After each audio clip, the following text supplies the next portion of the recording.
dealing the last couple of years is people wonder if they could actually turn these future draft picks into a big deal because this current stockpile of picks is kind of deep.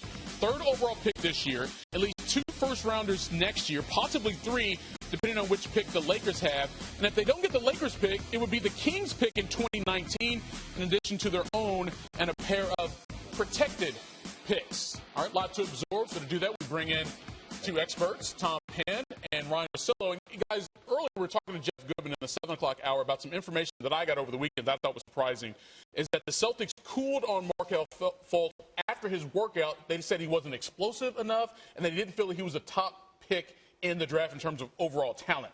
So now they're in a situation they're going to move down to 3. You've been in these decision-making processes before in terms of why do we make this decision, what are we looking to do.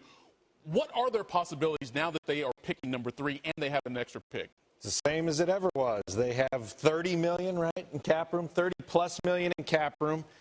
Can't even keep track of those picks. I think we listed 7 picks over the next 3 years, right? Yeah. So, and Danny Ainge has got a loaded roster with versatile players. So while they maybe thought he wasn't number 1 pick talent, which is a cheap shot if somebody actually said that, that's wrong. What they said. They just feel they can get the player they want back at 3. So slide back 2 spots, pick up another choice pick for the future. But it's still the same game for Danny Ainge. When are you going to get another stud who can compete with the Cavaliers? When are you going to get an NBA-worthy player who's going to be able to get you over the hump, not an NBA-worthy star? Right. And I don't mean to be so challenging the way I say it, because he's been tremendously patient with this, and it's worked so far. But if he's going to get over the Cavaliers, he's got to take those assets and turn them into something special. Yeah, and I really don't know if that's even going to be able to happen in a trade. I mean, Ainge has always liked trades more than he's loved free agency. He's told me that. He's like, in trade, I know exactly what I'm getting. I know the exact contract I'm getting. We're in free agency. I'm buying the player that somebody else had already passed on. But based on what you had said, I don't know. Like, that phrasing sounds like it's a knock on Fultz, but I've been watching these guys now for this entire time, and I've never quite understood why people thought Fultz was in a team by himself. And it's not a knock on Fultz. It's only saying that I think the talent 1 through 5, maybe even 1 through 6, is really close. So Ainge could still like Fultz, okay? Ainge may have taken Fultz number 1 if he didn't find a trade partner. But what I think he's doing here is he's saying, if I have Fultz and Tatum, Fultz and Jackson graded pretty equally, right, why wouldn't I pick up a potential number? Right. So I think that's, I don't even look at this as a negative on Markelle Fultz. I look at it as Ainge going, I kind of like who I was going to get at 3, maybe enough to take 1. Yeah. So your assessment on his weekend overall, meaning Ainge, because you were singing his praises a bit over the weekend. Well, Ainge has, there's this anti-Ainge thing. I don't know if it's because people, like, when he played, just couldn't stand him or what. But I think there's so many younger. Some of that. Yeah, but look, I mean, on social media, there's so many younger people on it, so it's like, you know, maybe they're learning about him now in the 30 for 30. But I'm shocked at how dismissive people are of Ainge. I mean, he's one of the best general managers in the NBA, and now people come back at me and be like, oh, look at his drafting. Yeah, a lot of those drafts, like, I don't know why I took Fat Melo either, okay? I'm sorry, you know. But the draft position where he didn't hit on a role player or an all-star, like a lot of these draft positions, you don't hit that much anyway. Like, was he supposed to take somebody instead of Marcus Smart? Last year with Jaylen Brown, like, that was a really weird draft after the top 2 guys. It was kind of a crapshoot. So I don't knock him as much. Like, you know what I would say here, Tom, is if your broker isn't good with penny stocks, yeah, all right. But if he's been holding on to Amazon for a decade and a half, then that's a bigger win. So, like, if you're telling me he misses on a J.R. Giddens, that's not the same as pulling the greatest trade heist in history. All right, but bringing it here, what would you like to see him do with these assets? What's the smartest play? Look, first, it's been masterful what he's done. He traded Doc Rivers for a first-round pick when Doc was the coach. He did maybe the best trade in NBA history, getting the Nets unprotected picks all these years. So what does he do now? He's just got to wait for the right move, which he's been doing, and he's perfectly positioned to do a bold deal. We always talked about Butler last year because you would think the Bulls would take multiple young assets for a player of Jimmy Butler's stature, and Butler sort of fits with Isaiah Thomas and the other stars they have. Or does he just keep doing what he's doing and stay the course and keep adding young guys, and maybe one of these young players really hits as a superstar for the next decade? But the issue is, if you're a Celtics fan, maybe the pressure there in Boston, they're a little bit ahead of schedule getting to the Eastern Conference Finals this year. So now all right, we want a stud so we can go to the finals, and that's putting pressure on Ainge to find that guy, whether it's They don't think they're that, but see, Michael, they're that close.